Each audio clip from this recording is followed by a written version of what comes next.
go. Episode 21. Hot off the heels of a Tuesday night football. It's a bit different.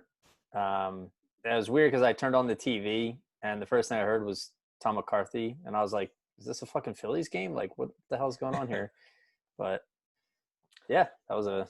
I will say game, we are celebrating a 21st birthday with podcasts. 21 episodes, and I'm the only one celebrating. Disappointing you. You could do better, but I also am not surprised. You didn't tell me we were celebrating, so. Well, I didn't know up until you told me. I'll celebrate with my water. Yeah, that's cute. All right. So you want to go into the Eagles? Yeah. So, one thing I was hearing quite a lot on the radio was people saying moral victory, which, yeah, I think that game showed three things. One, Pittsburgh is a really good team. Two, Carson Wentz has gotten better every single game. He's still not fully there yet, but I liked how he played last week or Sunday. And I don't think either of those interceptions were his fault. Obviously, the last one was basically a punt. Well, yeah. And the third thing, the defense continues to be really good at times. And then if the D-line doesn't get pressure, they're really bad. So I don't know about the really good at times. I haven't really seen that much. I mean, the problem was that Big Ben was getting the ball out in like 2 seconds. Well, so they couldn't get there in time. He's a veteran quarterback that knows what he's doing, and that's what really hurt them. You're right. It is. There were a lot of positives to build off of. I think this was Carson's best game.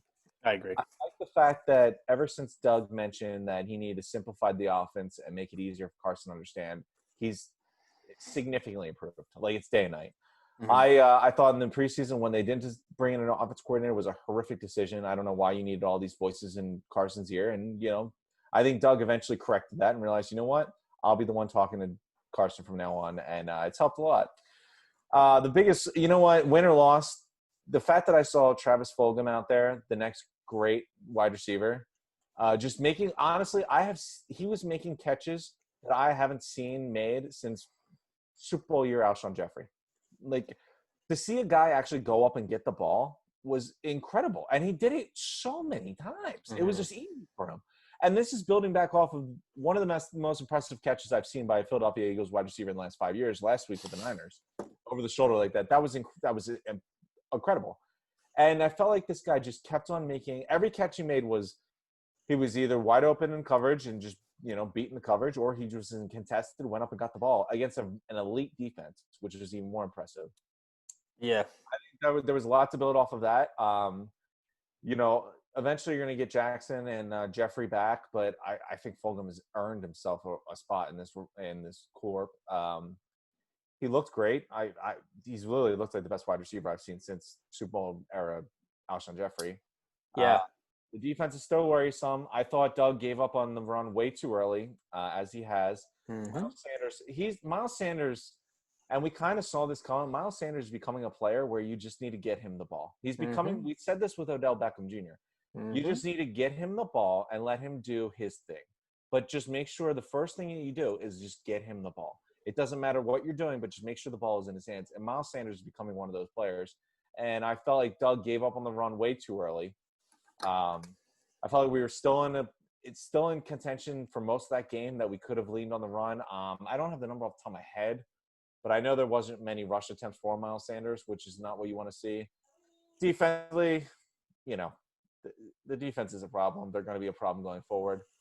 I'll leave it alone for right now. We'll touch back on that, but Sanders had 14 not carries, 14 touches. Which is just not – 11 catches and rushes. 11 carries. Yeah. He had 11 carries for 80 yards, 7.3 average, plus 2 rushing touchdowns. Well, the one was a 75-yarder, but – Well, you did mention the 2 receptions he had for 20 yards or 19 yards. Like, this guy's putting up the numbers. You just need to get the ball in his hands. You know what the problem is with Doug? Doug, if he can get the pass game going and the run game doesn't produce like he wants, he will abandon the run. Like, he doesn't care about balance. If the run game isn't working in the first quarter, he's gonna abandon it every time. You know what he reminds me of though? But it's not Andy Reid. Yeah, exactly. But it Andrew did doesn't the same matter if it's thing. working or not. Like, he will just abandon it by halftime, even if it's working. Andy Reid used to do it all the time too. And you had Westbrook and McCoy, who were dominant running backs, who were just players that need the ball in their hand, and he would ditch the run almost at halftime in almost every game. It was infuriating. But the other thing that Andy would do is he would involve, he would create passing plays to get Westbrook and Shady the ball. And I'd rather just hand it off to them. But I need to see more of that with Miles Sanders. He's becoming this player that is such a home run threat who's just dangerous with the ball in his hands. You just need to get the ball in his hand. And I know they had a screen pass with him that was a very nice play on this past game. But it's just you can't give him 11 carries. He is your best offensive player on the field, and that's including Carson Wentz. He is the best offensive player on the field. You need to run the ball more with him. And if you're not going to run the ball, if you want to ditch running the ball by halftime, fine. But Miles Sanders has to be involved in every game or every play that you are choreographing. I agree. Two things on that. So Fulgham, amazing. Yeah, the first quarter I was like, I was watching. I was like, yeah, he reminds me a lot of Alshon when he was in his prime, and like being aggressive, like catching everything that comes his way. And then by like the third quarter, I was shouting Mike Thomas because he was wearing number 13. I was like, this guy is the one catch. I was rewatching highlights yesterday, and the one throw Carson made was like 40, 30 yards, like down the middle. And there was like a Pittsburgh defender behind Fulgham and then like two on the side. And Carson puts his ball perfectly in between everyone. And Fulgham just makes a perfect catch too. I was like, you got chemistry going. So watching Fulgham, did it not like bring you to history? The moments that you've seen Carson Wentz make passes and think, that's there. The coverage is there, but the ball is right where it needs to be. If only he had a wide receiver to go up and get the ball. Like, he had a wide receiver the first time since a healthy Alshon Jeffrey to actually go up and get the ball. And that made the difference. Because Carson Wentz does miss most of his, some of his passes. But sometimes he throws a ball that's there to catch, and we just don't have guys that can go and get it. Well, that was the thing with the Ertz interception. It looked like Ertz got bumped. It didn't recover quick enough, and Carson was trying to anticipate the end of his route. Like communication or something. Ertz looked like it wasn't even that he got bumped. It looked like Ertz was looking for something else, like on the other side of his shoulder. He's having a rough season. He's a problem. I you know what? And we mentioned this on it was either week 1 podcast or week 2, and I put the clown nose on him. If he's really going to throw a hissy fit, and I don't believe it. I mean, now the narrative is he wants a new contract, so he's trying to get. I don't believe that. No, that's not how he is. I think that every defense is double teaming. I think every defense is double teaming him every time he goes out there. But still, you know what? Carson likes Ertz. I think, if I'm correct, our Ertz ended with 6 targets, and I think it was only 2 receptions or a reception or whatever it was this past week. But Carson will always look Ertz's way. Richard Rodgers is still catching balls. It's not like he's ignoring the tight end. Yeah. He will always look Ertz's way. Ertz is got to be a superstar, man. You want to – listen, George Kittle and Travis Kelce get double covered every week, and they make plays. If you want to get paid like them, you want the contract that they get. And that's your biggest issue with the Eagles is you saw Kittle and Kelce get huge extensions, and you want one. You have to make plays in double team. Like, every defense understands that. Well, up until now that we realize that we have the reincarnation of Randy Moss and Travis Fulgham, everyone realized that the Eagles don't have anyone on offense, that you are the main offensive weapon. The Eagles themselves take Miles Sanders out of the playbook, so you don't need to really defend that. Zach Ertz needs to be able to make some plays. I understand he's being double covered, but you know what? You want to be a superstar. You want to be a tight end making $15 million a year. You need to break out some double teams. I see George Kittle still perform with third-string backup quarterbacks. It doesn't matter. He still performs.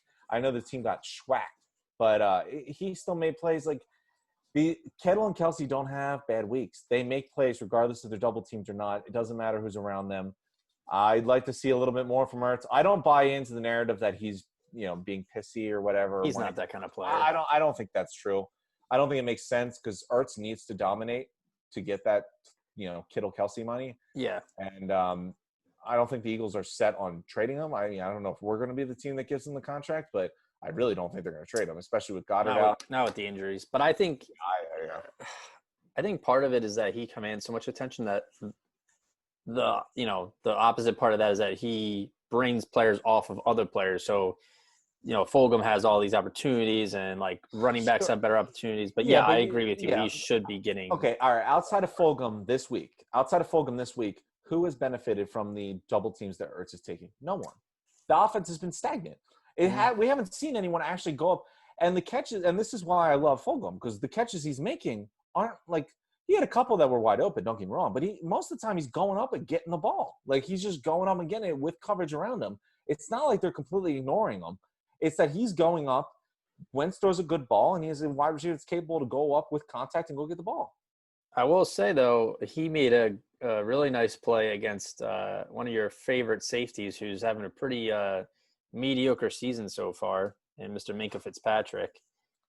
Yeah, listen, I won't argue against that. Came up and tried to lay the lick on him, and Fulgham caught it and took on the tackle and bounced off it. So, well, Fulgham is a superstar, future Hall of Famer in the making. So put some respect to his name. I did love Twitter during the Eagles game because people were like, "Who's the best wide receiver in NFL history, and why is it Travis Fulgham?" Like, listen, someone changed his Wikipedia to the some consider him to be the greatest receiver of all time. He's right up there. He's right up there. It's good signs though. But to touch on Sanders quickly. So in Philly, obviously we have 94, the Fanatic and WIP.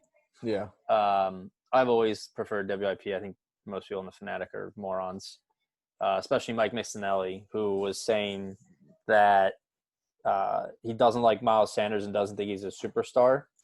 I don't know. He was like, yeah, well, he doesn't, we were hoping he was going to be Brian Westbrook 2.0, and he doesn't make those catches and doesn't show the effort Westbrook does. I was like, he doesn't show effort? You mean 14 touches? How much effort do you want him to show? Like, most of the time, for some reason, the halfback screen between Miles Sanders and Carson Wentz, Miles Sanders I don't know why. He had a drop this past week, but most of the time Wentz likes to throw it over his head or at his ankles. I don't understand why the screen pass from Wentz to Sanders is the hardest pass in the world to complete.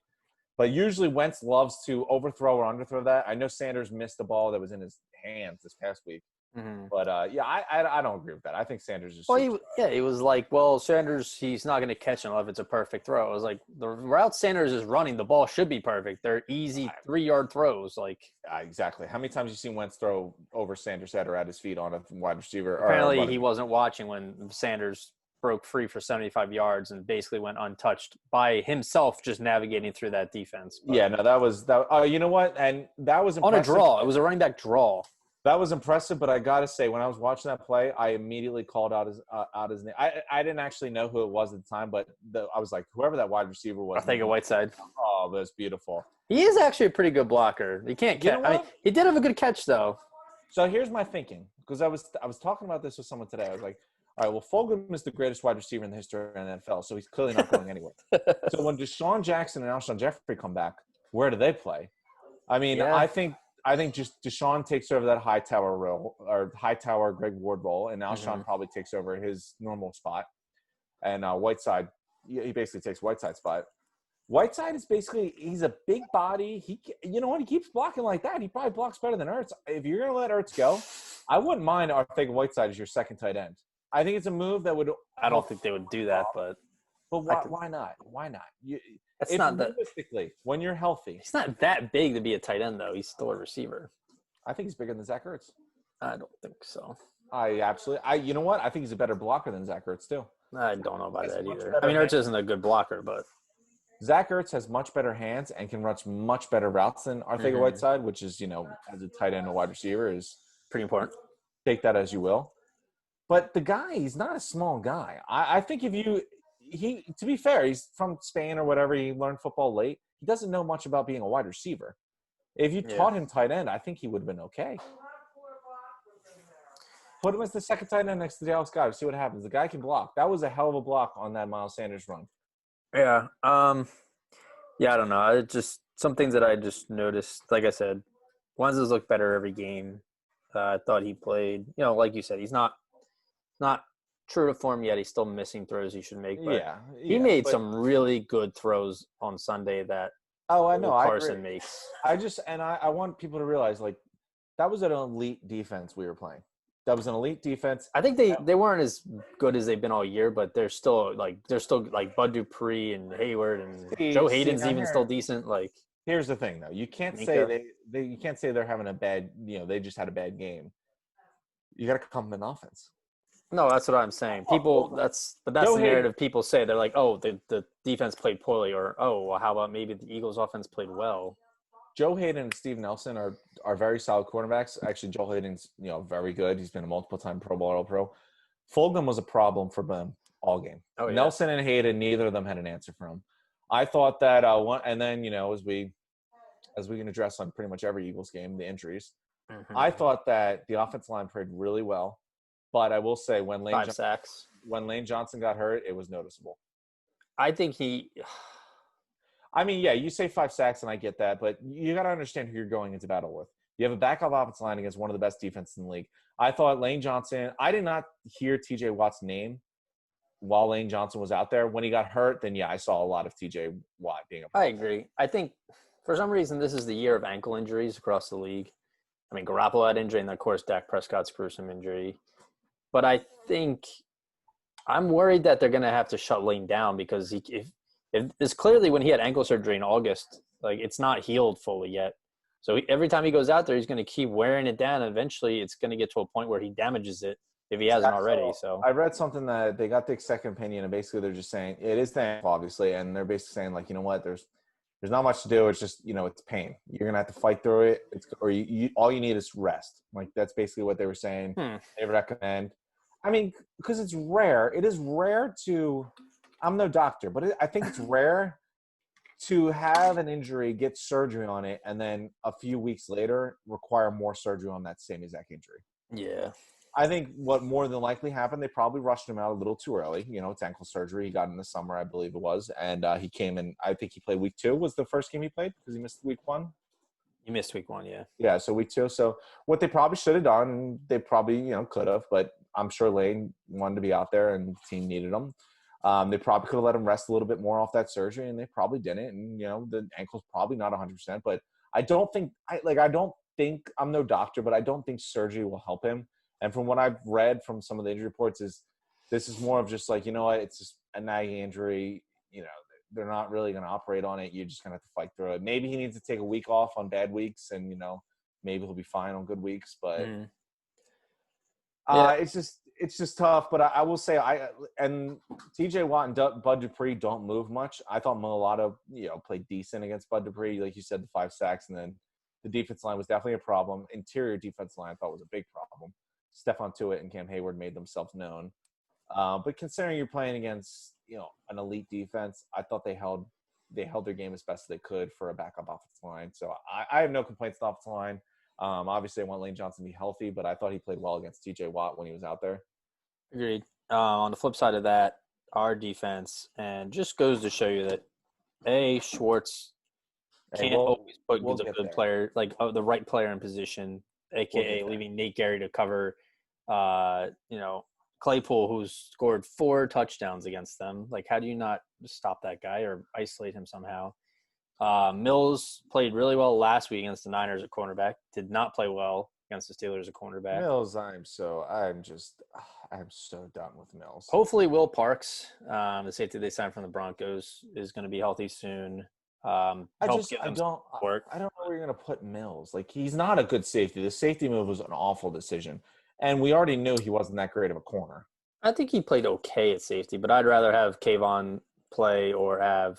If I see Marcus Epps or Nate Gary on that field again, which I will, I'll be furious. Yeah, Marcus Epps and Gary don't even need it. They shouldn't even be on this roster.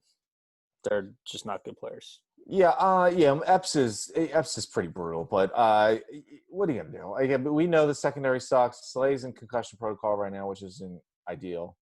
I don't know. It sounds like he'll be fine for the game, based on what Doug was saying, but. Yeah, I know. It wasn't ideal, but, listen, to wrap it all up, I mentioned this last podcast, I was worried about Wentz's safety and, like, his actual health going against this elite defense. I thought we held our own. I'm really happy because I really think we found an actual player in the wide receiver. Like, This I'm is one I'm game. still pumping the brakes. I want to see him do it again next week, but I'm Do it very again. very He happy. made easily the best catch I've seen since the Super Bowl by a Philadelphia Eagles wide receiver last week against the Niners, and then this week he just dominated against an elite defense. Yeah. Every catch he made was impressive. He never had an unimpressive catch. I mean, 10 catches, 150 yards, and I think he scored, didn't he? Listen, we'll get Yeah. to him. I don't want to. I want to get crazy, but we will get to him. You're over here teasing, the people out of what they want to hear. But yeah, one final thought on the Birds defense. What's his name? I think we're starting to see. I mean, and then some Eagles fans are coming out and saying, "Oh, they don't know how to evaluate players because some of our players go off and play well on other teams." AKA Russell Douglas is starting for the Panthers. Sidney Jones had an interception for the Jaguars. Oh, I'm not. Jordan Hicks is starting, leads the team in tackles for the Cardinals. Well, hold on. Listen, it's not a matter of talent evaluation. It's a matter of those defensive players could be good, could be bad. They don't fit Jim Schwartz's defense and how he runs things. That's not good for us, but people need to understand there's players fit in different systems better. You're not going to put a corner who excels at man-to-man in cover 3. It is about scheme. So when some of these fans come out and say, "Oh, they terrible talent evaluation and they don't know what they're doing," it's understand the defense a little bit first. Just because Russell Douglas is playing well in Carolina doesn't mean he wasn't good here. So I don't think anyone was upset when we got rid of Sidney Jones or Russell Douglas. We saw what they were doing for this team, and they weren't very good. Right. They didn't fit this team. Jordan Hicks, we always knew was good. He was just never healthy. And you were not going to pay him what the Cardinals gave him. Jordan Hicks, pretty healthy. He was always good. We always knew he was good. Oh, I loved him. I loved him too. But it's just, you know what? He was never healthy. You couldn't afford – look at who they invested in. They gave the money to Cox, Jenkins, and Graham, and they play. They don't miss snaps. They don't miss games. Yeah. Hicks misses seasons. Yeah, it's a shame. It's a shame Bradham kind of fell off. Yeah, that one. All right, that one I would have kept. I would have kept Bradham because I don't think it would have cost you that much money. But we digress. One thing I did want to touch on, you were talking about, is since it just happened, was the Le'Veon Bell release. And I gotta say, you know what? And this is one of the things that go back on the Eagles almost is I don't want to punt it. This season, if it doesn't work out as well as, we had expectations for and it looking the way it is and some changes are needed, I don't want to get rid of Howie. I still think Howie's a very smart GM. I want to bring someone in to help him. I want to bring someone in to fill in that Jug Douglas role that we've never filled. Mm-hmm. Going on with Jug Douglas, I assumed as soon as he took that job, I couldn't believe it. One, he came on late because the Jets are a horrible franchise. So they signed their GM after their other GM that they fired made a lot of free agent decisions. So Mike McCagan went ahead and signed C.J. Mosley and Le'Veon Bell to historic linebacker and running back contracts. Yeah. Two positions that majority of the NFL GMs do not invest in and need them both in the same offseason. You inherited a team with a god-awful coach. Adam Gase should have never been brought to that job. He should have never retained the job. He should have never had the job. Joe Douglas had an upfield battle to deal with regardless. I thought once Douglas took over, Le'Veon Bell was done. I actually kind of threw the rumor out there a little bit. I wouldn't have minded the Eagles, made a little trade for him because if you can convince the Jets to pay a little bit of this year's salary to get rid of him off your books, one of those kind of things. But doesn't surprise me he's released.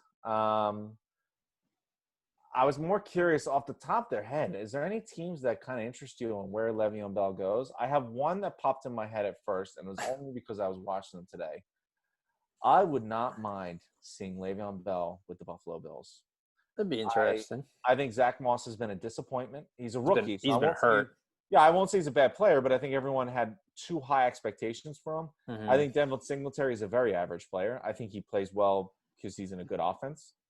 He's one of those scat backs that can catch and run. But I think if you gave Le'Veon Bell to Josh Allen, he would have a number one lead back. I think Le'Veon Bell is a very good running back. I think Adam Gase has no idea how to use him. I don't think Adam Gase ever wanted him in the first place. That just goes back to the fact that the Jets are a horrible organization where their GM signs players to historic contracts that the head coach doesn't actually want. I think Adam Gase had no idea how to use Le'Veon Bell, mostly because he's a horrible coach, but also because he probably had no interest in ever using Le'Veon Bell. He didn't want him on the team in the first place. Remember the trade rumors you heard about, Le'Veon Bell, like right after he signed the contract? Going to Pittsburgh. Yeah. I like Le'Veon Bell to the Bills. I don't know if they're going to do it. It's going to be a weird deal because you got a guy that's going to be, he's ready to go as the number one running back. What team will bring him on? You would assume a playoff team would want to sign an elite running back. But how many playoff teams are actually going to want to bring in a polarizing star like Le'Veon Bell, who hasn't done much? He's got quite the personality. Mm-hmm. I just think Buffalo is a good choice. They know him well. They've played him in the division while he's on the Jets. I feel like they have a good understanding of his game. I think him next to Josh Allen will be really well. I think that Moss is just disappointed. He's been hurt. That's fine. Singletary hasn't been great. I just think it would take that offense to another level. I agree. I think I just saw Le'Veon Bell tweeted out that like praying emoji or hands together one. I saw that. Listen, he was complaining in the last game, or it was either the last game or the game before that. He was complaining that they don't know how to use him. And I believe that because Adam Gase never wanted him in the first place. This is why when you're a horrible organization, you have a GM that you're about to fire in a month, make all your free agent signings, and then fire him. And, it's just he doesn't even talk to the coach because McCagnon didn't like Gase, and Gase didn't like McCagnon. That was part of the firing. Yeah, I think as far as teams interested in Bell, I mean, as a fan, yes, I would be pretty excited if the Eagles signed Bell. I've kind of moved on from the idea. I mean, because like I said, I want Sanders to touch the ball more, and they can't even feature one star running back. I thought they could, but they can't. Yeah, but two things. One, before the season started, they did want a veteran running back. They were trying to get Devontae Freeman, but he was asking for too much money apparently. And two, as a fan, I like the players. I love Boston Scott and Corey Clement, but they have not been producing this year. And I know it's limited touches, but still, you want to see a little more production. And I'd rather put Le'Veon Bell out there than Boston Scott, in my opinion. Listen, I agree with you. I said this, you know what? I said this in the preseason. I was like, I thought our boy Joey Douglas would get there. Because, listen, your team sucks. You were telling me back in during the night when we went and watched the Niners-Packers NFC Championship game, you said Eagles and Douglas should make a trade for bring Bell to Philly. And I've been saying that because you know why? Because I said this. As soon as Douglas came into that job, you realize, you know what? My idiot general manager before me, a month before I got here, because no idiot franchise signs a new GM after the free agency period, went and made two horrible signings. And that was Le'Veon Bell and C.J. Mosley, who played one game, tore his groin, and then opted out this year for COVID. Both linebacker and running back that no one invested in got record money. And you know what? I thought that the running back committee, if you had Miles Sanders and Le'Veon Bell, I didn't think it would hurt them because you would have one guy go off for passes and one guy run the ball. I thought the confusion that you could make on offense would be amazing because you have two running backs that are equally capable of running the ball with authority, but also can go out and run routes. I also thought that, most came down to, I didn't think he had to give up much. I think Joe Douglas would have got rid of him, with anything. But I also think Joe Douglas and the Jets would have paid most of Le'Veon Bell's salary to get rid of him. It was a 4-year deal. This is the second year of the deal. And so you're looking at 2 years that the Jets are already on the hook for. So you have 2 years left of his deal. Get the Jets to pay a little bit of the third year. You'll have Alshon and Deshaun come off your books, and then you take on Bell.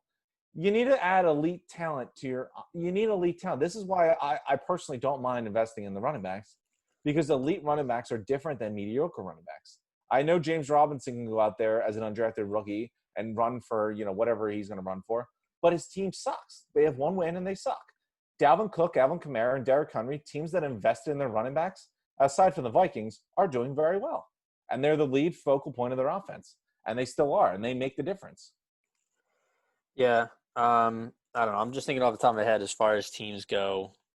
Eagles, the Bills are the only ones I'm interested in because it had to be a playoff team.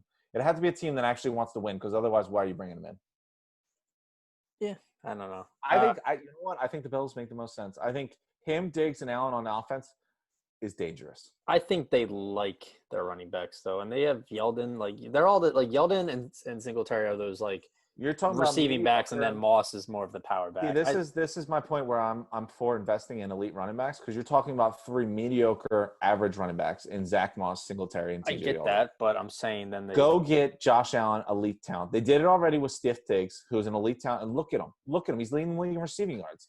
Everyone said, why do you need him when you have John Brown and Cole Beasley? Yeah. I said he's going to be the best free agent or offseason addition to any team this year. And he's leading the league in receiving yards. He's an elite talent. You have a quarterback on the rise. Go get elite talent. And Le'Veon Bell's elite talent. And if I were the Bills, I would be talking to his agent right now. Well, to move off Bell for a little bit here, before we get to your studs and duds, can I just ask you how were there 31 NFL GMs in the NFL draft that were looking to draft players, and they all but one GM said, you know what, this DK Metcalf guy, he's not it. He's not going to be a good player. Don't do this again. We already went down this wormhole. DK Metcalf he's awesome. He's amazing. He's a monster. He was really good last year, and then now this year, he's a top 5 receiver right now. So all right, beating players up. He's making huge catches, and he's doing a lot more. He was getting criticized for what, his intelligence or something, or his lack of being able to run routes. Like, yeah, I proven that. I don't want to do. People are making Calvin Johnson comparisons. I love Calvin Johnson. I don't want to hear that yet. So, but I think he's a really good player. We mentioned this, and we already talked about this before. That was one of those, when we drafted Whiteside, that was one of those I wanted Metcalf. Like I mentioned as soon Everyone as we drafted did. White, Every single NFL fan wanted their team to draft Metcalf, and none of them did it except for the Seahawks. I don't get it. One thing I will say, and I was thinking this while I was watching. So first thing I will say, and then we'll get to studs and duds after this. I have a couple more things, but go ahead. Jeez, all right. It was a busy weekend. We had a lot going on. You know what I was going to say? This is probably the best week of NFL football. Very eventful. This was a great week. Every single one of the national TV games were incredible. Thursday night, Sunday night, Monday night, all great games. And Tuesday night. Well, no. It was a bit of a blowout at the end, but. Yeah, Tuesday night sucked. But Sunday, Monday night, and Thursday night were all great. It's kind of cool to have football on a Tuesday, though. I agree. So one of the things that I thought with Metcalf, and I was watching the game, and I was like typing out my notes, and I was like, you know what? Mike Hughes, my UCF guy, he's a stud. Oh, my God. UCF guy on the Vikings, second down, 2 amazing plays at the goal line on Metcalf. Mm-hmm. First one, second down, he strips the ball out of Metcalf's hand before it's a reception. So that's it. That's one. The third down, Hughes sees that Metcalf is running a fade route, and the only way I can actually accurately describe it is he boxed him out. He boxed him out like a basketball player, just boxed him out of bounds, and the fade route never happened. Yeah. And I was typing my notes, I was like, damn, this might be a stud for the week. Like, I love to get the UCF alumni greats on the stud list. Don't get me wrong. Give me on the pod. Give me an excuse to put UCF greatness on this stud list, and I'm there. And I was like, you know what? He's had 2 great plays back to back. You just need to stop him on 4th down. You win this game. That's a huge upset on national TV. This would be huge. And then 4th down, Russell delivers a strike. DK Metcalf with what looked like one arm just went out, snagged the ball, and just held it here. And Anthony Harris, got in there, made contact and everything. But you see those anacondas for arms that he has. Mm-hmm. Once he has that around the football, it's not coming out. So I was hyping on Mike Hughes, but man, when Metcalf got that ball and on 4th down, you knew that was a catch. He just put it in here, and it was money, and you knew there was nothing they were going to do about it. That is a play. It was a slant right over the middle in the end zone on 4th down in the goal line, and that's a play you can't stop because you have a wide receiver that big, that strong. If he puts his hands on the ball, it's his. Yeah. And that's what happens when you draft DK Metcalf. And I was over here ready to hype up Mike Hughes the next week, but Metcalf went and ruined all the UCF glory. But I'll let you have your moments, and I'll get to studs and duds. Yeah, a couple more notes. I don't want to talk about Dak Prescott's injury too much because it was pretty gross. I think it was pretty funny, though, that Tony Romo during the broadcast said, it might just be some cramps. So hold on. One thing, but I will let you finish. I just want to cut in one time with us. I was watching that, and I could clearly see that his ankle was horizontal. Mm-hmm. And I was like, I cannot believe they are just showing this. They're zooming in on this horizontal ankle. Like, normally national TV doesn't broadcast on national TV gruesome injuries like that. Like, I'm staring at this ankle like, that is a bad injury. That is brutal. Tony Romo over here, hoping for a cramp. Mhm. All I think is, remember when Steve Soroba broke his ankle? It's the first thing I thought of. That was the only thing I thought, Yeah. because it was like, you know what? I was watching. I was like, you know what? I've seen someone else with a horizontal ankle on the football field, and it ain't supposed to look like that. That is not a good injury. And the only thing that came through my mind was Soroba's horizontal ankle on the turf. The worst part of that was because we were all on the sideline for that, like, because we all got taken off, and then he's just sitting there facing us with his ankle over this way when it's supposed to be here. That's what I couldn't understand, why the TV cameras were zooming in on the ankle. I was like, yeah, I know. I was like, get it off the screen. What am I missing here? Like, that looks like an ankle that is broken in half. Even on ESPN, when they showed it the next day, they had it like pixelated so you couldn't see it. It was disgusting. And that's what they were zooming in on. Tony Romo's over here. Oh, I hope it's cramps. Tony, his ankle's horizontal. Yeah. I will say, though, I did at first, it was like a weird moment because I was like, oh, it looks like he might be fine. It looks like his cleat just kind of came off. And I was like, oh, that's not his cleat coming off. That's his ankle. Yeah, his ankle's not in the right position. Yeah, it was bad. And like I posted for our the thing, it's like, you never want to see any, like, even if, we hate to you know what? you don't want to see that. Hey, hats off to you. I saw that post, and you made the questions post. You're really out there getting it. I had to be quick on it. It wasn't I like that. No, honestly, I like more. You should do more of that. You should make more of those posts. Yeah. Get you to do something. I'm over here carrying the show. I need you to. Oh, okay. No, I thought that was actually good. I was very impressed. But to lead into that, yeah, I mean, there's a reason they signed Andy Dalton. Like, he'll be a good backup for them. I don't know he'll be fine. If the Eagles can continue this momentum of playing better, I think the Dalton's not gonna. I mean, he has really good weapons, and he wasn't like a bad quarterback with the Bengals. So I don't know. We'll see. But on those receivers for Mr. Dalton. One thing I will say, you really like cutting me off. I do, because you keep on triggering me. Oh my God. I said this, but we saw this with Dak. Dak is a much better quarterback than Dalton. Yeah. And don't get me wrong, Dak was doing well. They had a great offense. They were doing very well. He wasn't doing well. He was on a career year. He was doing great. That's what I mean. That defense is so historically bad. Andy Dalton will have to play like Dak Prescott was playing. I agree. Just to be 1-3 the next 4 games. Their schedule does get easier, but I agree. Yeah, but still, that defense is so bad. Like, Andy Dalton has to play as well as Dak was doing in his career year. And don't get me wrong, the weapons are there. The offense line is pretty booty now with all the injuries, but Zeke is still there. CeeDee Lamb's a stud. Cooper's still there. Gallup's still there. But you know what? Dalton's got to play like Dak did to make this team competitive. I agree. But the one thing I wanted to say is, it's not fair that the Cowboys have, in my opinion, the best wide receiver group in the NFL. And it's not even close. It's like by far. And Michael Gallup on that on the last drive when they needed to score, made 2 huge, incredible catches. Yeah. The one on the sideline and then the one to get them into field goal range. Like, I was like, what more can you ask for? And this is your third receiver, or Lamb's the third receiver, whatever. Like, that dude's going to go somewhere and be a good player for another team. But you know what? He's a monster. Did you cover all your points, by the way? I didn't want to cut you off anymore. Well, you seem to do that regardless. That's I mean, we've been talking for a while. That, and then I was just going to say, but we can talk about more when we get to picks. I picked the Raiders to upset the Chiefs because I told you I had a feeling of the magic. So okay, so all right, we don't care about that. I wanted to cut you off there because Michael Gallup, I will tell you, was a last-minute thought about discussion for studs. He was on the list. I make a list and I kind of narrow it down. He was right there. If I did a top 5, he was in it. I was very impressed by him. And you know what? Him and I have CeeDee Lamb on my fantasy team, and he's amazing. CeeDee Lamb is amazing. And it's kind of nice. You know who Amari Cooper reminds me of? He reminds me of 2017 Alshon Jeffrey.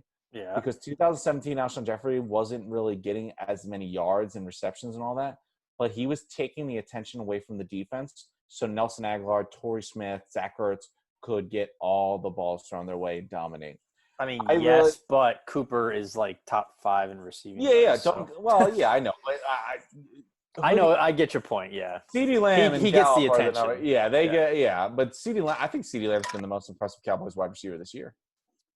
Yeah, unfortunately. And you know what sucks? Like, I feel bad for Jalen Reagor because you have all these rookie receivers playing out of their minds, and this guy is just getting shit for being hurt. Like, people are giving him such a bad rep. Like, oh, they shouldn't have taken him. They could have taken these other receivers. Like, shut the hell up. Well, I mean, let him play. We'll see. Justin Jefferson's out there balling. That's why. Yeah. Hopefully he comes back, should be back by the bye week, I think. So they play Baltimore, and then it's Giants, Dallas, then a bye, I think. So he should be back by then.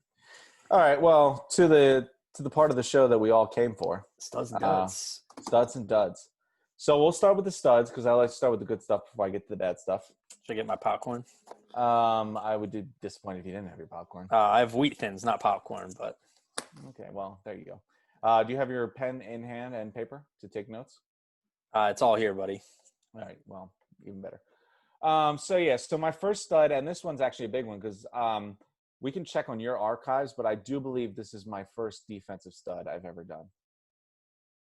So I did think, I was like, you know what? I give too much disrespect to defense. I'm a defense person.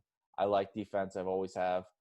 I'm actually surprised I haven't gotten to a defense yet, but there's been so many good offensive players I think that distract me. This one, don't get me wrong, is kind of a cop-out. I don't know if it's cop-out. He's just clearly the best defensive player in the NFL and probably the best we've seen in the last 15 years. But it's almost comical because no one said his name. Not even one whisper about his name, about how dominant he was in this past Sunday. But then you look at his numbers, and I'm not even kidding. I looked at his numbers just on the box score, just scrolling through things. I was like, oh, my God, he dominated. And it was a game that his team clearly won by a lot, and they didn't play a very good team. But listen, when you have 4 sacks and a forced fumble, I have to start any stud list with you. So I went with a very easy stud that I could probably make every single week, but I went with Aaron Donald as my first stud. I mean, 4 sacks and a forced fumble. He didn't really do much outside of that. So he had 4 tackles, 4 sacks, 4 tackles for loss, 4 quarterback hits, and 1 forced fumble.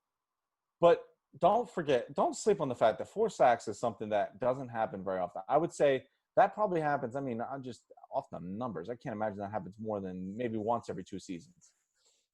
I thought you were going with Khalil Mack at first based on I thought about it, but, you know, Khalil Mack was good. He had the numbers. I did. I was going to say, I will say real quick, the Alex Smith thing was also something I could have touched on, but first time he played a football game, 600 something days, 2 years or something like that.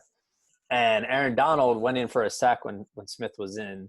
He literally jumped on his back and tried to bring him down. I don't know if you saw it, but yeah. He said they had a soundbite of Donald after the game where he was on the sideline. He was like, he's got a strong ass leg, like holding up Aaron Donald. So yeah, I would think so. That's a medically secured leg right there. That's a bionic leg.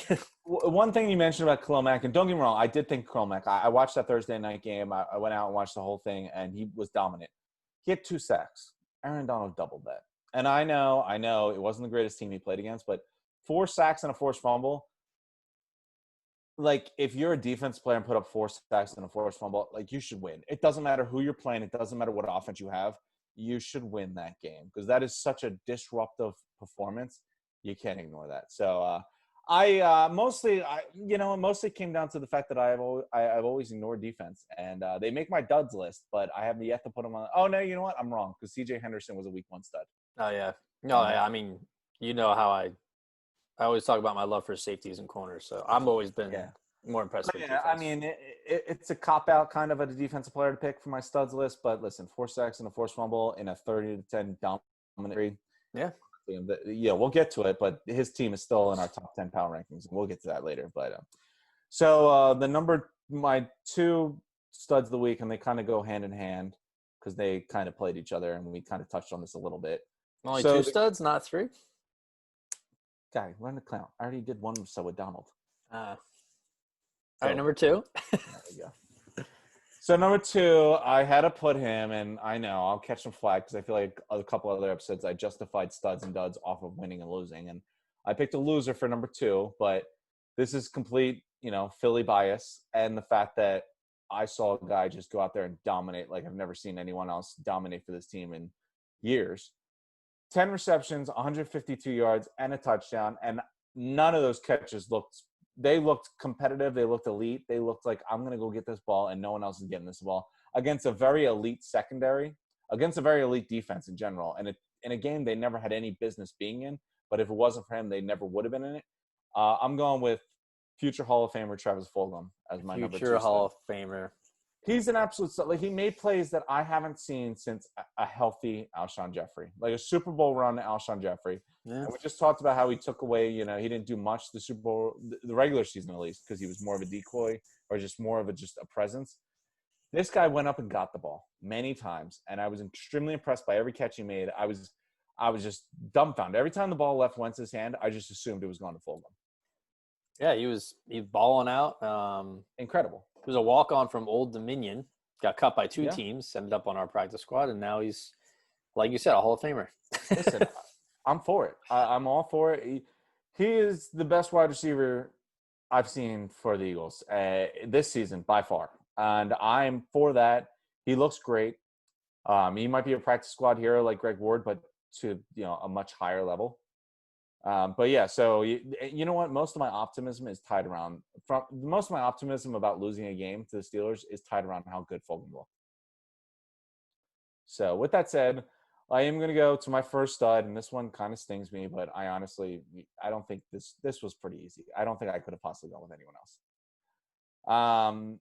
While he didn't have nearly as many catches or yards as Travis Fulgham, the future Hall of Famer, he still put up 4 touchdowns, 1 back-breaking touchdown, and 1 touchdown he probably got called back on the refs.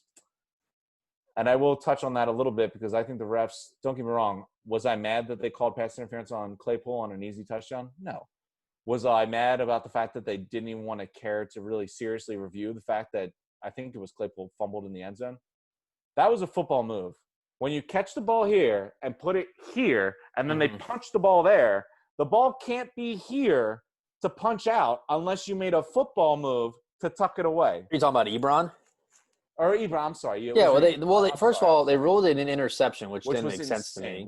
It's so stupid. And I was wondering, it was like, can you actually overrule an interception into a fumble? Like, because you're just reviewing the interception. Can you overrule something their else? catch rules don't make any sense because you can catch the ball 2 feet in and immediately go out of bounds, and that's a catch. But if you catch the ball 2 feet down and take not even 1 step, it's incomplete. Like, I don't understand. Well, first off, the interception call was a joke. I don't know what they were looking at to think that was ever an interception. But my point is, it hit the ground before it went into an Eagles player's hands. That ball was punched out of his grip. He had the ball up here to catch it. He tucked it away in a football move, and then they punched right here. If he doesn't tuck it away in a football move, there's no ball to punch. But they tucked it away in a football move. He punched right there, and the ball came out. That was an easy fumble. I don't understand. And, don't get me wrong, the Claypool one was a pretty bad call too. But ultimately, I think the referee was bad that entire game. That one, and I don't know if that's – They were bad across the board. I don't know if that's because they called an interception beforehand and you have a limited ability about what you can review. I don't know if you can turn a play called an interception on the field into a fumble. But that one was one that irked me. But going back, and I mostly used that little diverter to forget how great this guy actually was. He dominated. He was unstoppable. 28 of the 38 points. Yeah. 110 yards. I obviously said this. He was just dominant. Chase Claypool was 4 touchdowns. Incredible performance. As a rookie, you put up 4 TDs as a rookie, you will find your name up top of my stud list very easily. If I'm mistaken, I could have sworn that he not his last year in college at Notre Dame, but the year before he declared. I feel like he was looked at as a top 10 receiver coming out, and then maybe his last year wasn't as hot. But I definitely heard his name before. See, I don't know about that. I mean, I do think, and I remember my roommate saying this. He was like, I know a lot of Pittsburgh fans, and this is the replacement of Juju. And I've always been a big Juju guy. It's something about him, and I just thought he was a really good player. he did absolutely nothing in the Eagles game. I think he had a lot of slay action on him, so that helps. But man, if they drafted this rookie Claypool to replace Juju, it looks like they were smart in doing that. I don't think it's to replace Claypool's Juju. It's just to open things up for Juju. Juju's a free agent this year, and oh, is he? Yeah. Listen, I don't think they drafted Claypool as a mistake, and Juju didn't do much, and I think he had a lot of slay to deal with. But Claypool went and balled, and he won them the game, and it hurts me because I had to pick a number one stud out of a Eagles loss, but. Listen, a rookie putting up 4 touchdowns and over 100 yards in a winning effort, you can't sleep on that. So yeah, I think he definitely deserves number one, and I don't know. It's the Steelers seem to be a wide receiver factory. I've never seen them draft a poor receiver, and I can't remember when. Like Deontay Johnson's good, and even that the hell was his name? They just find these like speedy guys that know how to catch, and they're strong like players, and they just know. Listen, they know how to. They just rotate out. Yeah, unlike the Patriots, who can't find a receiver, these guys produce them. So Patriots don't need them. But any studs before I move on to my duds from you? No, like I said, I just thought. I mean, I know the numbers don't show, but I thought Khalil Mack wreaked havoc on that Buccaneers line. Oh, he did, but I mean, listen, he had half the amount of sacks that Aaron Donald have. So yeah. I know, but he got the pressures. He was in Tom's face. There was a video of Tom like rolling his eyes after Mac like sacked him because he was. Yeah, I know, but like I said, there's probably a video of Kyle Allen or Alex Smith or whoever you want to count as a Redskins quarterback with their eyes rolled backwards in the back of their head after getting hit by Aaron Donald. So I think it's very similar to Tom Brady rolling his eyes.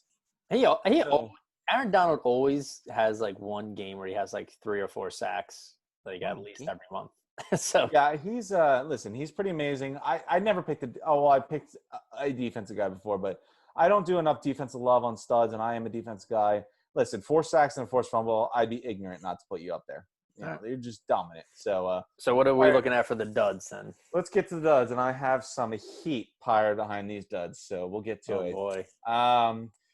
This one, you know what? This was a late change. I moved him from 2 to 3, but I had to because I have some venom and hatred to spew on the second guy. Oh God. This guy, brutal in his game. Definitely cost his team the victory. He's a highly respected coach and coordinator, and just completely dropped the ball. Just looked like he was completely outmatched. His inability to adjust. And I've seen this before from him. He's like a superstar player could dominate this team, and he will continue to ignore it and continue to put man coverage with no safety help, or continue just to let them be.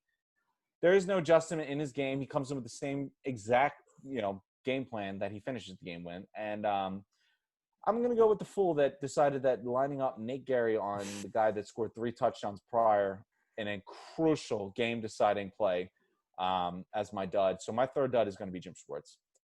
Yeah. And I listened to Doug Peterson's press conference on Monday, and they asked him about the play, obviously.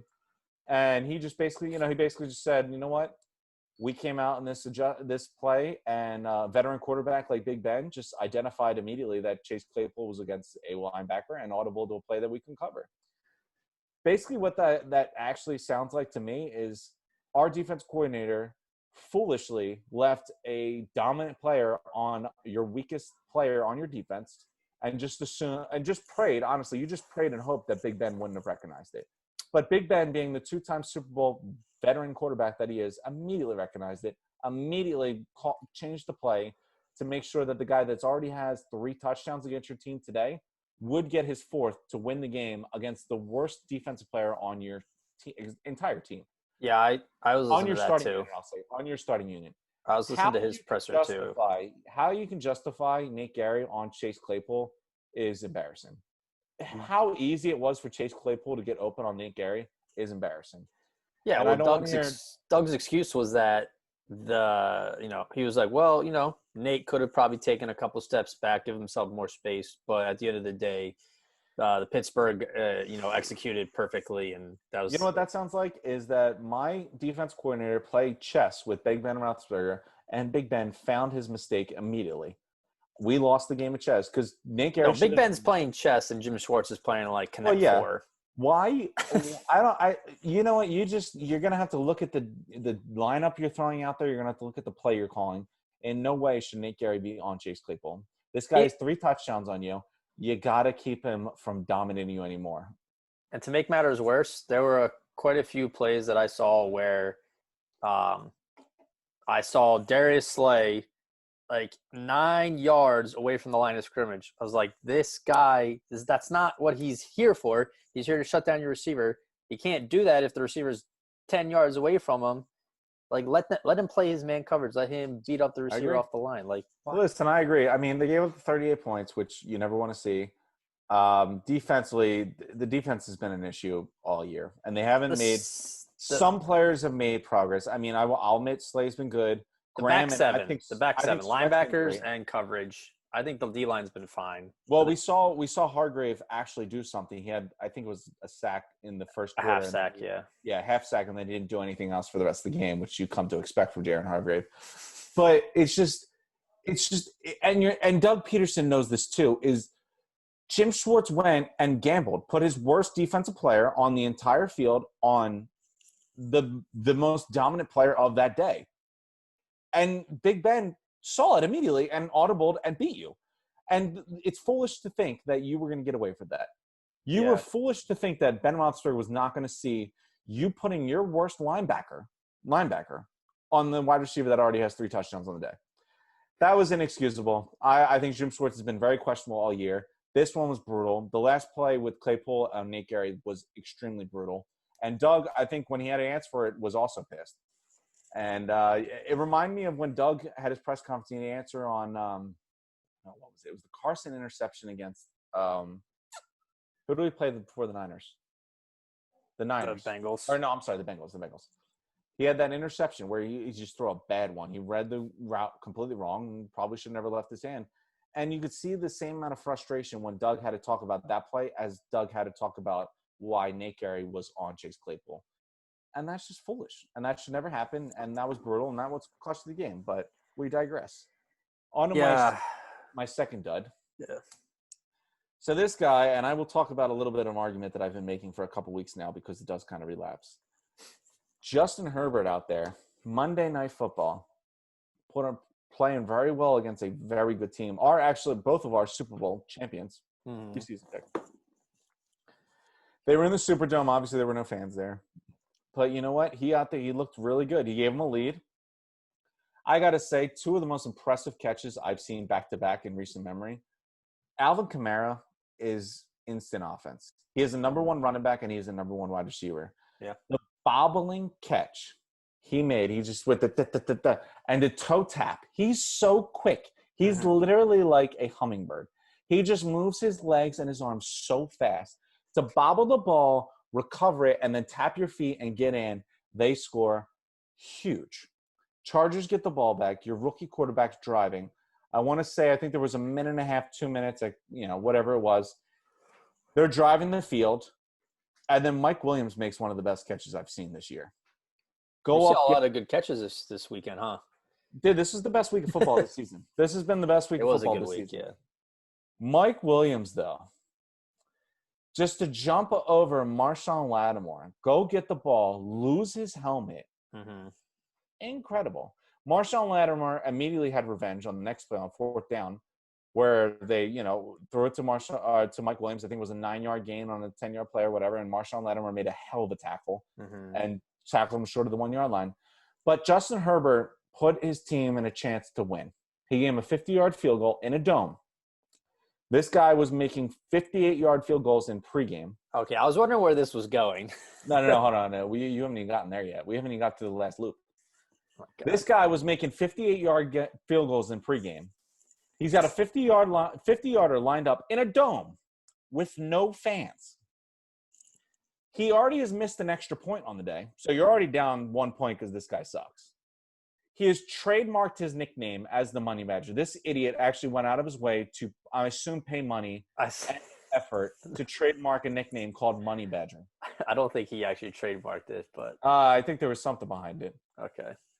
To then go and 50-yarder that we all know you can make, and you just completely dropped the ball. You knew once you missed that field goal and went to overtime, you would go over. Drew Brees was not going to let you win that game. It was never going to happen.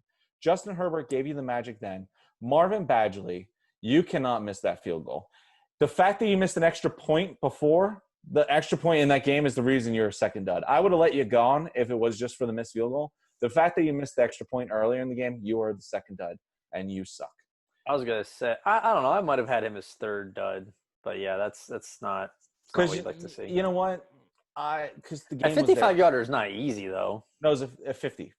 Oh, He was drilling. He was drilling 58-yarders in pregame. This was in a dome, mind you, a dome with no wind, and there's no fans anywhere in the stadium. I mean, they do have that is their sole job is to make field goals, and it's literally their only job. It's literally he deserves the second dud because he missed the extra point.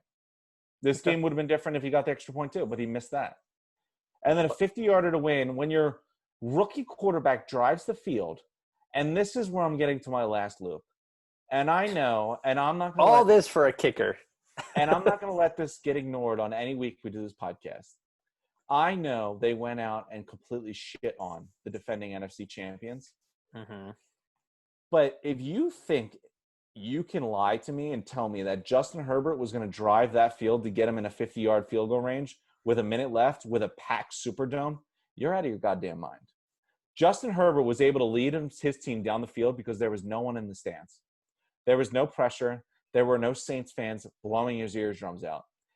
This goes back to the fact that the Dolphins, while they did beat the NFC champions from last year by a lot, should be starting to Tagovailoa. I don't know what you're waiting for. The Chargers have a lot more excitement behind them because Herbert looks good. I don't understand what the Dolphins are looking for. You know what Fitzpatrick is. This is the year to start your rookie quarterback. Herbert would have never made that drive with 1 minute left with a packed Superdome fans screaming down his neck. Would have never happened. I agree. I was hearing similar. I was hearing similar things about the Seahawks Vikings. Yeah. That if there were fans in the stands at the Seahawks game, the Vikings wouldn't have gone for it on 4th and 1. They would have just kicked the field goal. Well, that I do absolutely agree with, and I still kind of think they should have kicked the field goal. I liked the call. I liked him wanting to like we're not a good team right now. This is a statement game. Let's go in and get this touchdown. But you get the field goal. They still need to get. They not only have to get a touchdown, but they need a 2-point conversion. Right. They couldn't lose. They weren't going to lose if they got the field goal. But I don't know. I kind of wish you kicked the field goal there. But goes back to what you're saying. There are no fans. Justin Herbert does not drive with 1 minute left to kick a 50-yard field goal to win the game in the Superdome with fans there. He doesn't do it. As a rookie quarterback, it doesn't happen. I agree. Marvin Badgley needs to make that field goal. The fact that he missed the extra point before, that was the deciding factor in him being the second dud. There were other duds to be named.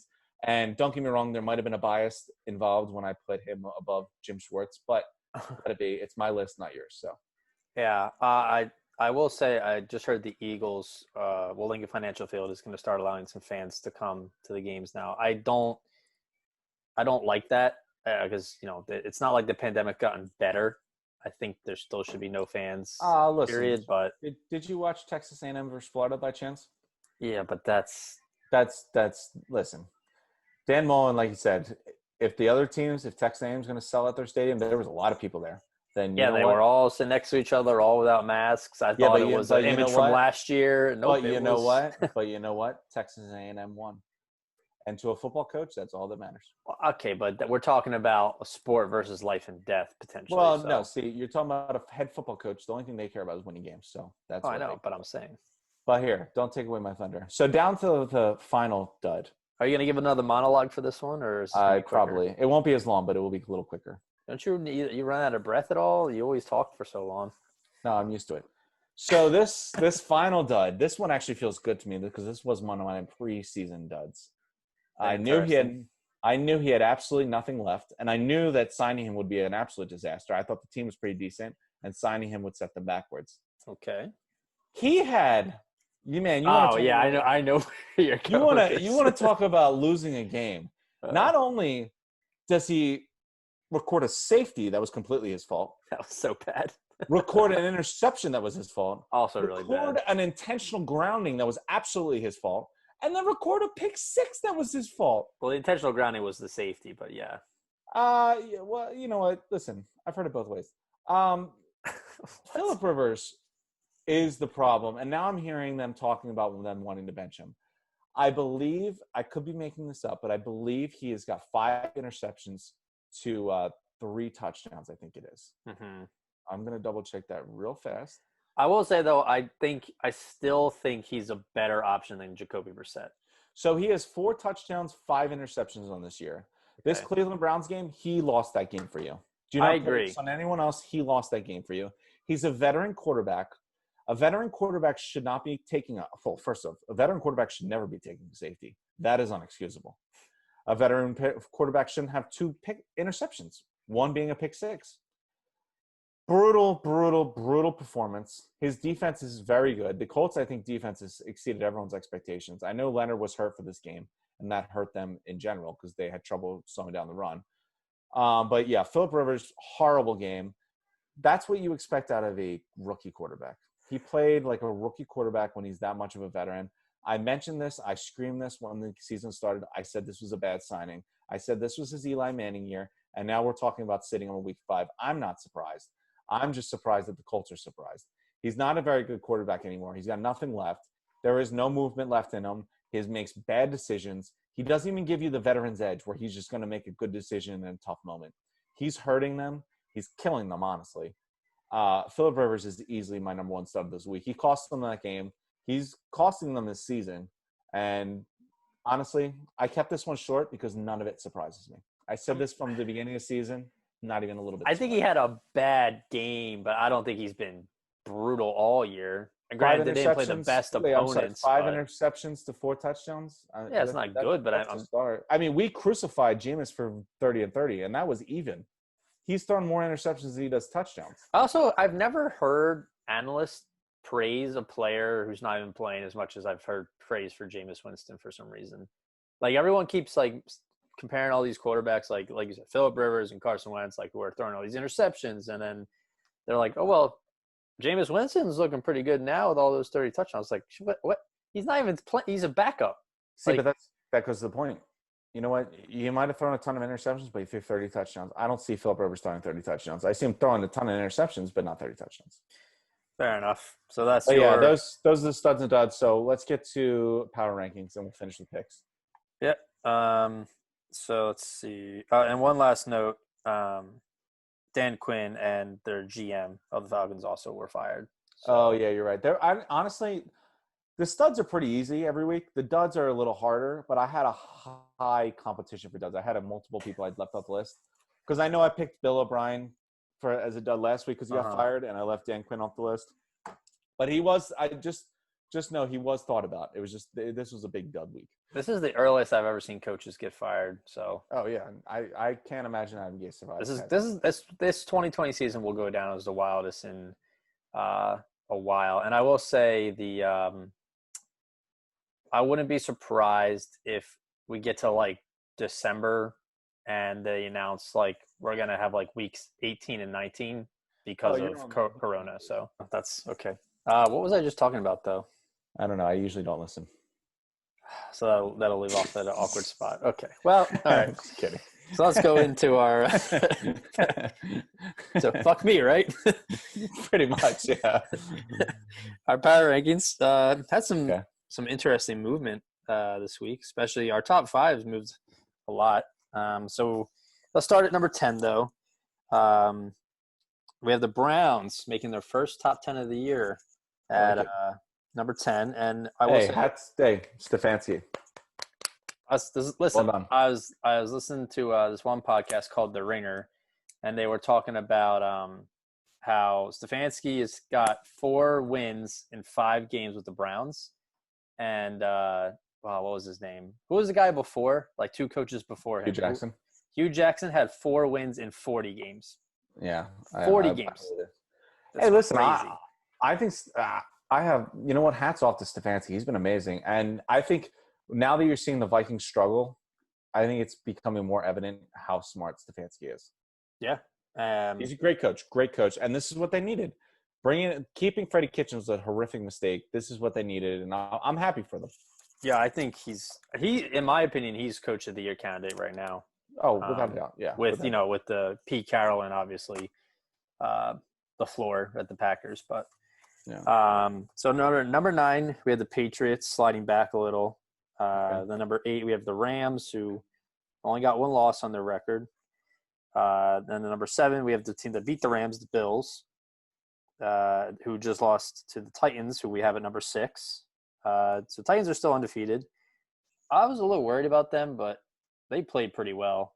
They did play really well. Defense came to play, and their defense was an issue. So yeah. Then at number 5, this is where things start to get interesting. We have Baltimore Ravens. And at 4, we have the team that beat them, the Kansas City Chiefs, who were originally number 1. So because of that, we have the Pittsburgh Steelers at number 3 because they're undefeated. Seems fair. Number 2, we have the Packers, also undefeated, and number 1, Seahawks, also undefeated. Listen, the Seahawks could play poorly for 59 minutes and then give the ball to Russ with a minute left and say, go win us the game, and he would do it 10 out of 10 times. Like, no matter what happens, they are always in every game. And they're like, I heard someone say, they're like the Chargers, where every game is like down to the wire. You never know what's going to happen, except they actually finish and win their games, where the Chargers got unlucky would lose those games. So, yeah, Marvin Badgley, second dead. Yeah, I think Seattle well deserved the 1, and then I agree. And I actually, one of the things, and I'll touch on them real fast. I think that when Jamal Adams comes back, he's going to be dangerous because it's amazing. When I see Jamal Adams out there on the Seahawks, it's amazing. Like, they don't have much of a pass rush. He is their best pass rusher, but he's also their best player in their secondary. And he's an impact player, and he makes that defense. They built their defense around him pretty much. They're a very good team. You know what? They're loaded with stud. Like, they're off eyes on Carson, Wilson, and Metcalf, and then Lockett, and then their defense is Jamal Adams pretty much, and Bobby Wagner. Yeah. Although I do like what's his face, Jaron Reed. He's always been a favorite of mine. He's a good player, very good player. So fair enough. All right, so are you ready to go into our picks for this week? How do we do from last week? So last week, once again, we were very positive. You went 10-4. I went 11-3. So once again, I'm just better than you. How do you beat me every time? I'm just good. We had who are my losses? So you picked the Bucks. They lost. Falcons lost. Bills just lost, and you had the Chiefs. Why do I pick the Falcons? Who did the Falcons play again? They played the Panthers. Why do I pick the Falcons? The Falcons should not be a team I pick. Panthers are on a 3-game winning streak right now. They're actually looking pretty decent. Stop picking the Falcons. The Falcons are you know what? I've always believed that the Falcons weren't an awful team. They're awful. There's 3 teams without wins. It's New York and them. They're not a good team. The Falcons might be the most talented 0-5 team I've ever seen, though. Like, they have good players, just can't put it together. Yeah. So all right, let's do it. Let's do the picks for this week. Well, yeah. Real quick though, Panthers, like I said, Robbie Anderson making Temple proud out there balling. Yes, he's been nice. He's been playing really well. I picked the Niners. You actually picked the Dolphins. That was pretty surprising.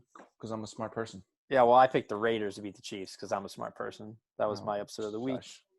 So I was wrong on the Bills, the Bucks, and the Niners. But our total right now, so you're sitting at 52-25, and I am 59-19.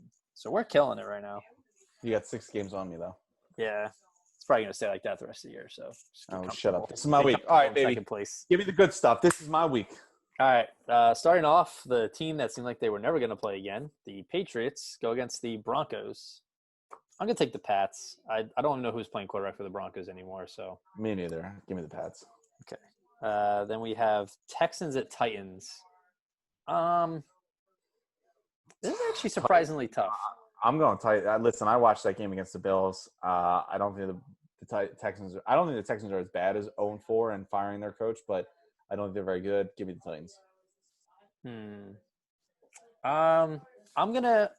This will be. Let me look at the schedule real quick. See if there's any other worthy upsets. What is this? What are you predetermining your upsets? Come on, guy. No, yeah. This is the first time I looked at the schedule. Come on now. That's just your preparedness. That's not my fault. That's yours. I'll take the Texans in upset of the week to beat the undefeated Titans. Okay. Then we have. Oh wait, I wrote that wrong. Hold on. You took the Titans. I took the Texans. This is a good one. Browns and Steelers. This is tough. Hmm. I You know what? We talked about this on a different podcast. I think it was the preseason one. The Steelers, like the Patriots, don't usually lose the games to their division opponents. Yeah. And I know the Browns are a different team now, and I actually think they are a playoff contender now. I think the Steelers, I've been saying they're elite from before the season starts, so I'm sticking with them. I think the Steelers win that game. I wouldn't be surprised if the Browns won. Wouldn't be surprised. Yeah, no, I listen, respect to the Browns. I just said Stefanski was a great coach. I love Kareem Hunt. The offensive line's amazing. But An absolute stud on defense, but I'm taking the Steelers. there's a reason we have the Steelers at number 3 in our power rankings. I think they're really, really good. So No, I'll have the Steelers win that game. Ravens at the Eagles. Now, this is tough. I'm picking the Ravens, but I think if the Eagles can win this, like if they can take one of like Steelers Ravens victories with them, that's a good sign. Listen, I'm down by 6 games to you. Oh, you gotta play it safe. You gotta get kind of aggressive. I don't know. I was worried. You know, like I said, I was worried about Wentz's safety when we played the Steelers. I'm still terrified over the fact that T.J. Edwards and Nate Gary have to tackle Lamar Jackson in space. Mm-hmm. But this team can't really pass, and what killed us this week was passing. Our run defense is still pretty solid. Our defensive line's good. I'm gonna actually take the Eagles here. Wow. I need a couple upset victories to catch up on you. I'm not gonna lie. I hope your pick ends up being correct. Well, most of us do, so that you're on board with that. But you know what? They look good against the Steelers. I really wanted them to win that Steelers game. They were there the whole time. I just don't.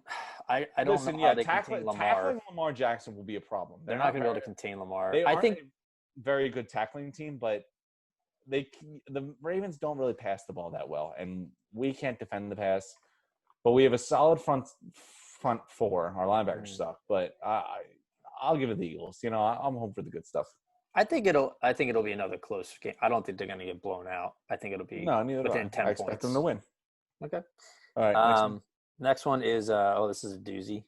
The Washington football team at the New York Giants. Oh, the Giants suck. Give me Washington. Alex Smith is out there now.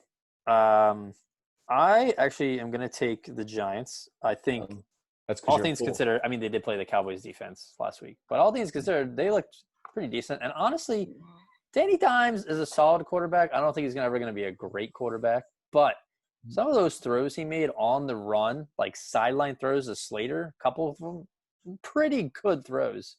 Hey, you're foolish, so go ahead. Yeah, but I'm going to take the Giants. They're going to win. They're going to beat the Washington team.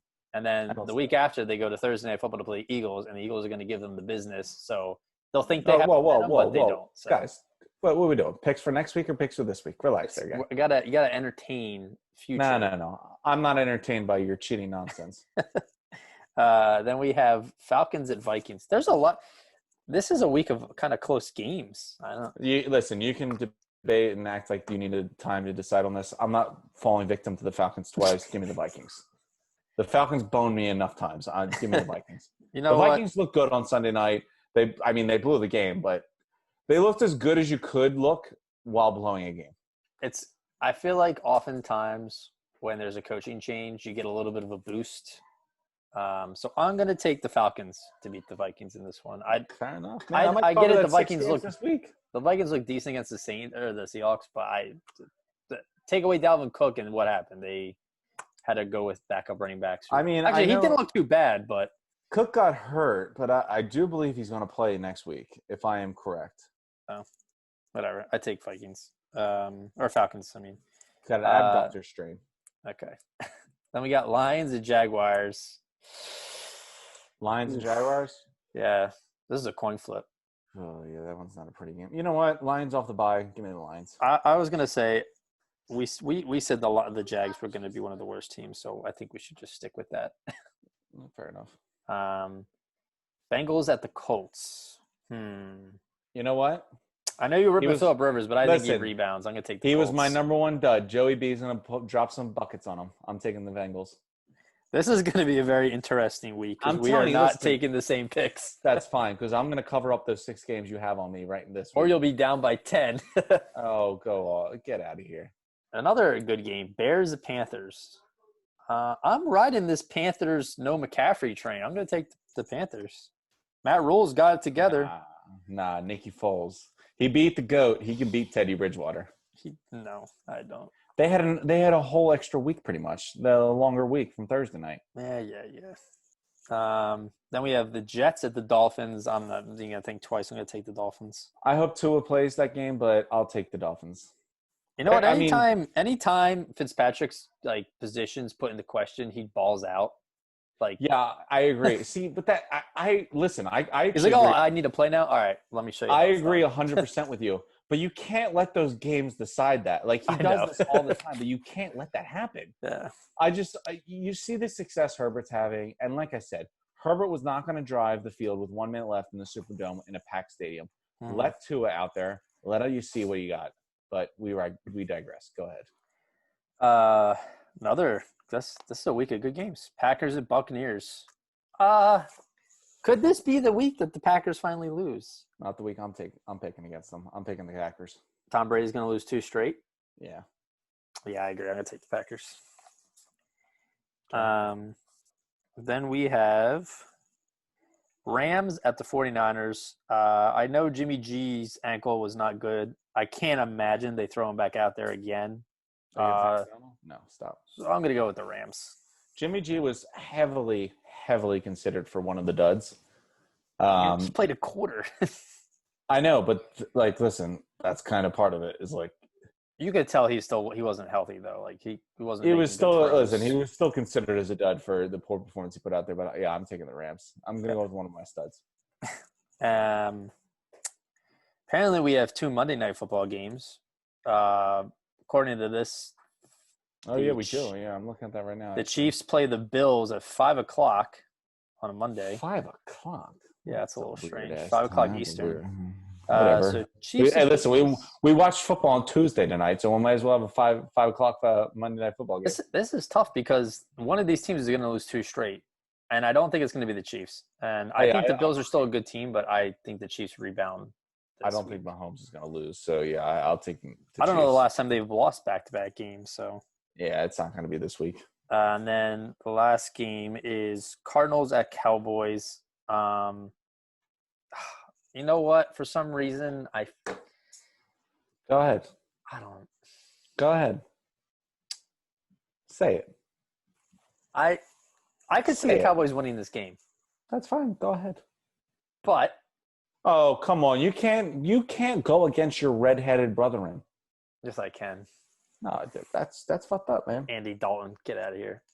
He's like the most popular ginger you ever known. Cardinals have been pretty inconsistent, but I can't. There's no way Kyler Murray doesn't carve up this defense, so I'm going to go Cardinals. Wow, I can't believe you turned your back against your redheaded brethren. We don't stick together like that. It's because you don't have a soul. Yeah, well. I was really hoping that you would take the Cowboys so I could take the Cardinals. Go ahead, take the Cowboys. Do it. I need to make up 6 games, so I will take the Cowboys. I think, you know what? Don't get me wrong. I still believe that Dak had to play to an elite level to make up for the fact that his defense sucked. But the Red Rocket is capable of playing not to an elite Dak level, but he's capable of playing to a very good Dak level. I'm just hoping that – I don't think the Cardinals don't have a good defense. I'm just hoping that the Red Rocket could put up a little bit more points than Kyler. They double-team DeAndre Hopkins and hope for the best. So I'm going to go with the Cowboys. So there's 14 games this coming up week. And we have 7 different picks between each other. So this will definitely be interesting. That's what I was hoping for. I hope you're ready to be so far behind me that there's no hope of you coming back. Yeah, suck it. All right, this was a good one. This was a long episode. There was a lot to talk about. It's a busy weekend in the NFL. This was the best week of football so far. Hopefully it only gets better. Hopefully they get this Corona shit figured out. I don't. You know what? On that note, and this will be my last note before we sign off. The NFL fucked this whole thing up. They had so much time And to not think that you would have obstacles and preventions to your game, you play once a week.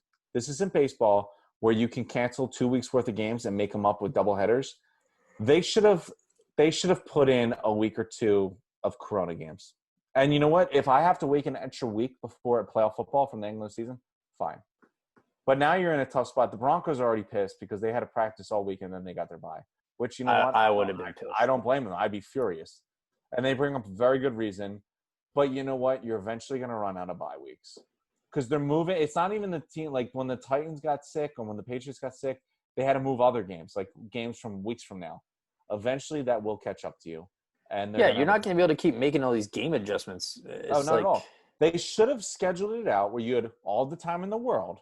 I don't think Tampa Bay is breathing down your neck about when we're going to host the Super Bowl because, one, they want the tourism. They don't care when it is. There's not going to be anything else held there. Exactly. There's going to be no fans. There's nothing else going on. You have complete control of when you want to play the Super Bowl. They should have pushed this back. They should have pushed the playoffs back by at least a week just to give themselves an extra week for COVID. And they didn't, and I think it's going to come back to burn them. But you know what? We'll see. They're going to keep playing along. We'll get Tuesday Night Football, and I'm okay with that. But this was a good talk. I wouldn't be surprised if we get to a point where we're at week 14 and half the teams are on a bye because of COVID rescheduling. So it wouldn't surprise me at all. All right, well, I'll talk to you. All right, peace out. Peace.